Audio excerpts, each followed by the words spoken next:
بسم اللہ الرحمن الرحیم۔ السلام علیکم ورحمۃ اللہ وبرکاتہ۔ صلاح الدین یوسف بن ایوب، جنہیں عام طور پر صلاح الدین ایوبی کے نام سے جانا جاتا ہے، وہ ایوبی سلطنت کے بانی تھے۔ وہ نہ صرف تاریخ اسلام بلکہ تاریخ عالم کے مشہور ترین فاتحین و حکمران میں سے ایک ہیں۔ وہ 1138 عیسوی میں موجودہ عراق کے شہر تقریت میں پیدا ہوئے۔ ان کے زیر قیادت ایوبی سلطنت نے مصر، شام، یمن، عراق، حجاز اور دیار بکر پر حکومت کی۔ صلاح الدین ایوبی کو بہادری، فیاضی، حسن و خلق، سخاوت اور بردباری کے باعث نہ صرف مسلمان بلکہ مسیح بھی عزت کی نگاہ سے دیکھتے ہیں۔ صلاح الدین ایوبی اپنے کارناموں میں نور الدین زنگی پر بھی بازی لے گئے۔ ان میں جہاد کا جذبہ کوٹ کوٹ کر بڑا ہوا تھا اور بیت المقدس کی فتح ان کی سب سے بڑی خواہش تھی۔ ان کی بے شمار فتوحات میں سے آج ہم ایک فتح حطین کا ذکر کریں گے۔ معرکہ حطین 1187 عیسوی میں ایک عیسائی دستے نے حجاز سے مصر کو واپس جانے والے حاجیوں کے ایک قافلے پر حملہ کیا اور اسے لوٹ لیا۔ ایک مصری واقعہ نگار محمد فرید لکھتے ہیں کہ سلطان صلاح الدین ایوبی کی بیٹی بھی اس قافلے میں تھی، لیکن کسی اور مورخ یا اس وقت کے واقعہ نگار نے ایسا کوئی واقعہ نہیں لکھا۔ تاہم ایک اشارہ ایک واقعہ نگار کی تحریر سے ملتا ہے جو کہ کچھ اس طرح سے ہے۔ وہ لکھتے ہیں کہ سلطان صلاح الدین ایوبی کو اطلاع ملی کہ رچنالڈ کی فوج نے مصر کے ایک قافلے کو لوٹ لیا ہے، تو سلطان صلاح الدین ایوبی کی غضبناک اور گرجدار آواز سنائی دی، وہ میری بیٹی تھی، میں اس کا انتقام لوں گا۔ قافلے میں کوئی نوجوان لڑکی تھی جسے صلیبی اٹھا لے گئے تھے۔ سلطان ایوبی نے اسی وقت قسم اٹھائی تھی کہ رچنالڈ کو میں آج سے اپنا ذاتی دشمن سمجھتا ہوں اور میں قسم کھاتا ہوں اسے اپنے ہاتھوں سے جہنم رسید کروں گا۔ سلطان صلاح الدین ایوبی نے عیسائیوں کو سبق سکھانے کے لیے حطین کے مقام کو میدان جنگ بنانے کا فیصلہ کیا۔ حطین دراصل فلسطین کا ایک گمنام گاؤں تھا، لیکن سلطان صلاح الدین ایوبی نے اسے وہ عزت بخشی کہ عیسائی دنیا کے جنگی مبصر آج بھی تجزیہ کرتے نظر آتے ہیں کہ صلیبی جنگوں کے اس ہیرو نے کیسے دشمن کو ایسی شرمناک شکست دی کہ صلیبیوں کے ایک کے سوا باقی تمام حکمران جنگی قیدی بن چکے تھے۔ سلطان صلاح الدین ایوبی ہمیشہ جمعہ کے مبارک دن لڑائی کے لیے کوچ کیا کرتے تھے، اور حطین کو کوچ کرنے کے لیے بھی سلطان صلاح الدین ایوبی نے جمعہ کا دن منتخب کیا۔ یہ 15 مارچ 1187 عیسوی کا دن تھا۔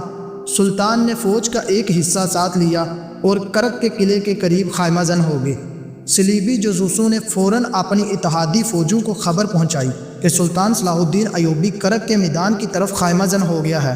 اس سے یہ مطلب لیا گیا کہ سلطان کرک کا محاصرہ کریں گے، لیکن سلطان کا مقصد حج سے آنے والے مصر اور شام کے قافلوں کی حفاظت تھی، کیونکہ ان پر کرک کے قریب ہی حملے ہوا کرتے تھے۔ حاجیوں کے قافلے گزر جانے کے بعد سلطان صلاح الدین ایوبی نے 28 مئی 1187 عیسوی کو مصر اور شام کے قریب ایک جگہ پر پڑاؤ ڈالا۔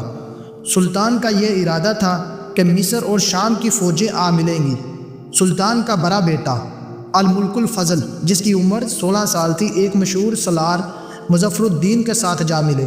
اس طرح سلطان کی ساری فوج جمع ہو گئی۔ سلطان نے اپنے سالاروں کو ہدایت دینے کے لیے آخری بار جمع کیا اور کہا، میرے رفیقو، اللہ تمہارا مددگار ہو، دلوں سے اپنے عزیزوں اور اپنے گھروں کا خیال نکال دو اور دلوں میں قبلہ اول کو بسا لو اور دلوں میں خدائے ذوالجلال کا اسم مبارک نقش کر لو، جس نے ہمیں یہ سعادت بخشی کہ ہم قبلہ اول کو آزاد کرائیں گے اور اپنی بیٹیوں کی بے عزتی کا انتقام لیں گے جو کہ کفار کے ہاتھوں بے آبرو ہوئی ہیں۔ ہماری تعداد دشمنوں کے مقابلے میں کم ہے اور آپ کا مقابلہ 7 صلیبی فوجوں کے ساتھ ہے، جن کے بیشتر نائٹس سر سے لے کر پاؤں تک ذرائع مقدر میں ڈوبے ہوئے ہیں۔ سلطان نے کہا کہ آپ جانتے ہیں کہ میں ہر جنگ جمعہ کے مبارک دن کرتا ہوں۔ میں اس وقت آگے بڑھوں گا جب مسجدوں میں قوم خطبہ سن رہی ہوگی۔ یہ قبولیت کا وقت ہوتا ہے۔ میں نے ہر قصبے اور ہر گاؤں میں اطلاع بھجوا دی ہے کہ جمعہ کے مبارک روز دعاؤں میں اپنے مجاہدین کو شامل کریں جو جمعہ کی نماز سے محروم ہو کر میدان جنگ میں زخمی ہو کر گرتے ہیں۔ صلیبیوں کو ایک اور دھوکہ یہ بھی ہوا کہ سلطان صلاح الدین ایوبی اکثر چھاپہ مار قسم کی جنگ لڑا کرتے تھے، جس کے ذریعے کم سے کم نفری سے دشمن کی زیادہ تعداد پر ضرب لگاؤ اور باغوں کے اصولوں پر عمل ہوتا۔ صلیبی فوج قلعہ بندیوں میں تھی اور باہر بھی تھی۔ سلطان صلاح الدین ایوبی نے تیز رفتاری سے فوج کو اس طرح ڈپلائی کیا کہ جھیل گیروی جہاں پہ صرف ایک ہی تالاب تھا۔ سلطان نے اس تالاب پر قبضہ کر لیا۔ صلیبیوں کی ایک فوج نے صفوریہ کے مقام پر اپنا پڑاؤ ڈالا، لیکن سلطان صلاح الدین ایوبی مقابلہ کرنے کی بجائے تبریہ کے مقام پر رہے۔ وہ دراصل صلیبیوں کو حطین کے قریب لانا چاہتے تھے۔ جب صلیبی آگے آتے نظر نہ آئے تو سلطان نے پیادہ دستہ ذرا سا آگے بھیجا اور خود ہلکا رسالہ لے کر تبریہ پر حملہ کر دیا اور حکم دیا کہ تبریہ کو تباہ و برباد کر کے شہر کو آگ لگا دی جائے، کیونکہ تبریہ کا قلعہ ذرا ہٹ کر تھا۔ فوج قلعے میں تھی۔ شہر کو بچانے کے لیے فوج قلعے سے نکل کر شہر کو روانہ ہوئی۔ سلطان ایوبی نے اس کا راستہ روک لیا۔ صلیبیوں کی فوج جو کہ قلعے سے آئی تھی، ان کی کمان رینالٹ کے ہاتھ میں تھی۔ تبریہ کی ٹیگریوں پر اس کی اور سلطان صلاح الدین ایوبی کے سپاہیوں کی آمنے سامنے لڑائی ہوئی۔ قاضی بہاؤالدین شداد اپنی آنکھوں دیکھا حال ان الفاظ میں بیان کرتے ہیں۔ وہ لکھتے ہیں کہ دونوں فوجوں کے سواروں نے ایک دوسرے پر حملہ کر دیا۔ ہر اول کے سوار تیر چلاتے آ رہے تھے۔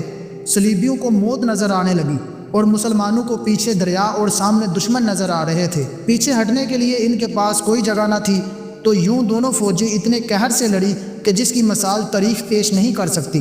سارا دن لڑائی جاری رہی۔ رات کو مسلمان چھاپہ ماروں نے دشمنوں کو پریشان رکھا۔ دشمن کی فوج اور گھوڑے پیاسے تھے، لیکن پانی پر مسلمان قابض تھے۔ چھاپہ ماروں نے دشمنوں کو پانی کی تلاش میں جانے بھی نہ دیا۔ اگلے روز صلیبیوں نے ٹیگریوں پر چڑھ کر لڑائی لڑی۔ مسلمان بڑھ چڑھ کر حملہ کرتے گئے، مگر صلیبی بلندیوں سے فائدہ اٹھا رہے تھے۔ مسلمانوں کا رسالہ چونکہ ہلکا تھا، اس لیے انہوں نے ٹیگریوں کا گہراؤ کر کے اوپر چڑھنا شروع کر دیا۔ پیادہ تیر اندازوں نے ان کے سروں کے اوپر سے تیر برسانے شروع کر دیے۔ اتنے میں صلیبیوں نے دیکھا کہ ان کے کمانڈر کا جھنڈا نظر نہیں آ رہا۔ ہوا دراصل یوں کہ ان کا بادشاہ ریمانڈ میدان جنگ سے بھاگ گیا تھا، حالانکہ اس نے صلیب اعظم پر ہاتھ رکھ کر اپنے اتحادیوں کا وفادار رہنے اور پیٹھ نہ دکھانے کا حلف اٹھایا تھا۔ صلیبیوں کے بھاگنے کے تمام راستے بند ہو چکے تھے۔ اب صلیبی دفاع جنگ لڑ رہے تھے۔ بلندیاں ان کی مدد کر رہی تھی۔ مسلمانوں نے لکڑیاں جمع کر کے صلیبیوں کے ارد گرد آگ لگا دی۔ رات کو سلطان صلاح الدین ایوبی کی فوج گھاس اور لکڑیاں جمع کرتی رہتی اور آگ تیز کرتی رہتی۔ دن بھر کے تھکے پیاسے صلیبی ٹیگریوں پر جھلسنے لگے۔ ان میں سے ایک دستے نے بھاگنے کی کوشش کی، لیکن مسلمانوں نے ان میں سے کسی ایک کو بھی زندہ نہ جانے دیا۔ دوسرے دن صلیبی فوج نے ہتھیار ڈال دیا۔ 3 جولائی 1187 عیسوی کے روز سلطان صلاح الدین ایوبی نے اپنے منصوبے پر عمل شروع کیا، جو کہ سلطان صلاح الدین ایوبی نے حطین کے لیے بنایا تھا۔ یہ بھی جمعہ کا مبارک دن تھا۔ سلطان کے جاسوسوں نے سلطان کو بتا دیا تھا کہ صلیبیوں کی فوج نے اتحاد کر لیا ہے، لہٰذا سلطان ایوبی کی جنگی قوت جو تھی وہ تو سو تھی۔ سلطان نے اپنی چالوں، فوج کی تقسیم، نقل و حرکت کے انداز سوچ لیے تھے۔ سلطان دشمن کو بڑی خوبی سے حطین میں لے آئے تھے۔ ارد گرد کے قلعہ بندیوں پر اور آبادیوں پر سلطان پہلے ہی قابض تھے اور پانی بھی سلطان کے قبضے میں تھا۔ موسم کا قہر بھی سلطان کے حق میں تھا۔ جب دشمن حطین میں آیا تو وہ جان نہ سکا کہ دراصل وہ سلطان صلاح الدین ایوبی کی نہایت خوبی اور تقسیم سے ڈپلائی کی ہوئی فوج کے درگے میں آ چکے ہیں۔ سلطان صلاح الدین ایوبی کے چھاپہ ماروں نے دشمن کی دیکھ بھال چوکیوں اور کشتی پہرہ داروں کو تہس نہس کر دیا۔ ایوبی فوج نے نہ تو رات کو اور نہ دن کو انہیں آرام کرنے دیا۔ سلطان صلاح الدین ایوبی کی فوج نہ تو دشمن کو رات کو آرام کرنے دیتی اور نہ جرنیلوں کو سوچنے کی مہلت دیتی۔ بالآخر 4 جولائی 1187 عیسوی کے روز سلطان صلاح الدین ایوبی کی فوج کے درمیانی حصے نے آمنے سامنے ہو کر جنگ لڑی۔ ٹیگریوں کی وجہ سے میدان جنگ تنگ تھا۔ صلیبی ادھر ادھر سے آگے بڑھنے کی کوشش کرتے تو مسلمانوں کا لائٹ رسالہ حرکت میں آ جاتا۔ تیر انداز بلندیوں پر تھے، جہاں سے وہ صلیبیوں پر تیروں کا می برسا رہے تھے۔ سلطان ایوبی کی کیفیت یہ تھی کہ سلطان کبھی نیچے اور کبھی اوپر چڑھتے اور ان کے برق رفتار قاصد سلطان کے پاس پیغام لائے جا رہے تھے۔ صلیبیوں کی نائٹ زدہ بقدر انہیں جلا رہی تھی۔ ان کے گھوڑے پیاسے تھے اور پانی سامنے ہونے کی وجہ سے ان کی پیاس میں اضافہ ہو رہا تھا۔ صلیبیوں نے کمک منگوا کر ایک جوابی حملہ کیا اور یہ ان کی آخری امید تھی۔ جہاں انہوں نے حملہ کیا وہاں کی کمان سلطان صلاح الدین ایوبی کے ایک سالار تقی الدین کے ہاتھ میں تھی۔ تقی الدین نے حملہ روکنے کے لیے اپنے دستوں کو نیم دائرے کی شکل میں کر دیا۔ دشمن سیدھا اور سر پٹایا۔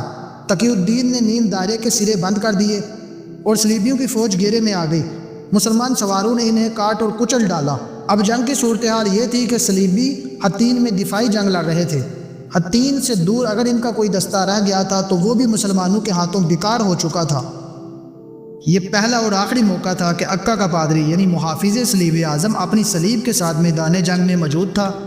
یعنی جس صلیب پر صلیبیوں نے اسلام کو ختم کرنے کے لیے حلف اٹھائے تھے وہ صلیب بھی میدان جنگ میں لائی گئی، مگر صلیبی بادشاہوں نے پیٹھ دکھانی شروع کر دی۔ نمایاں فلوزی نان اپنے 2 ساتھیوں کے ساتھ بھاگ رہا تھا۔ اسے مسلمان سواروں نے دیکھ لیا اور زندہ پکڑ لیا۔ عکا کا پادری جنگ میں مارا گیا اور صلیب اعظم مسلمانوں کے قبضے میں آ گئی، جبکہ زور کی تحریروں سے پتہ چلتا ہے کہ بیت المقدس کی فتح کے بعد سلطان صلاح الدین ایوبی نے صلیب وہاں کے عیسائیوں کو احترام کے ساتھ لوٹا دی۔ شام تک جنگ حطین کا فیصلہ ہو چکا تھا۔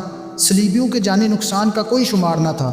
باقی فوج نے ہتھیار ڈال دیے تھے۔ سلطان صلاح الدین ایوبی کے سامنے جو قیدی لائے گئے تھے، اس میں ریمانڈ کے سوا 6 اتحادی تھے، جس میں کرب کا گورنر رچنالڈ بھی تھا، جسے سلطان صلاح الدین ایوبی نے اپنے ہاتھوں سے قتل کرنے کی قسم کھائی تھی۔ قاضی بہاؤالدین زکریا شداد لکھتے ہیں کہ سلطان صلاح الدین ایوبی نے صلیبی بادشاہ جعفر کو شربت پیش کیا۔ جعفر نے آدھا شربت پی کر گلاس رچنالڈ کو دے دیا۔ رچنالڈ شربت پینے لگا تو سلطان صلاح الدین ایوبی نے اپنے ترجمان سے گرج کر کہا، اس رچنالڈ سے کہو کہ اسے شربت میں نے نہیں، اپنے بادشاہ نے دیا ہے۔ اہل عرب مہمان صرف اسے شربت پیش کرتے ہیں جس کی وہ جان بخش چکے ہوتے ہیں۔ میں نے رچنالڈ کو شربت پیش نہیں کیا۔ سلطان صلاح الدین ایوبی نے خادموں سے کہا کہ ان سب کو کھانے پر بٹھاؤ۔ جب سب کھانے والے خیمے میں جانے لگے تو سلطان صلاح الدین ایوبی نے جعفر اور رچنالڈ کو اپنے خیمے میں بلایا۔ سلطان نے رچنالڈ سے کہا کہ تم ہمیشہ ہمارے رسول صلی اللہ علیہ وسلم کی توہین کرتے آئے ہو، تمہاری نجات اسی میں ہے کہ تم اسلام قبول کر لو۔ تو رچنالڈ نے انکار کر دیا۔ سلطان صلاح الدین ایوبی نے کہا کہ مجھے تم سے یہی امید تھی۔ سلطان نے تلوار نکالی اور اس کا گلا کاٹ دیا۔ سلطان صلاح الدین ایوبی نے نفرت بھرے لہجے میں حکم دیا، اس ناپاک لاش کو باہر پھینک دو۔ صلیبی بادشاہ جعفر نے جب اپنے اتحادی کا انجام دیکھا تو اس کے چہرے پر ہوائیاں اڑنے لگیں۔ وہ سمجھ گیا کہ اگلی باری اس کی ہے۔ سلطان صلاح الدین ایوبی نے دیکھا تو آگے بڑھ کر اس کے کندھے پر ہاتھ رکھ دیا اور تحمل سے کہا، بادشاہ بادشاہوں کو قتل نہیں کرتے، لیکن اس کے گناہ ایسے تھے مجھے اسے اپنے ہاتھوں قتل کرنے کی قسم کھانی پڑی۔ اور حطین کی فتح اس لیے بھی اہم تھی کہ سلطان صلاح الدین ایوبی نے ارض فلسطین کا دروازہ توڑ لیا تھا اور اس میں داخل ہو چکے تھے۔ اتنا وسیع علاقہ فتح کرنے کے بعد سلطان صلاح الدین ایوبی کے لیے بیت المقدس کو فتح کرنا آسان تھا۔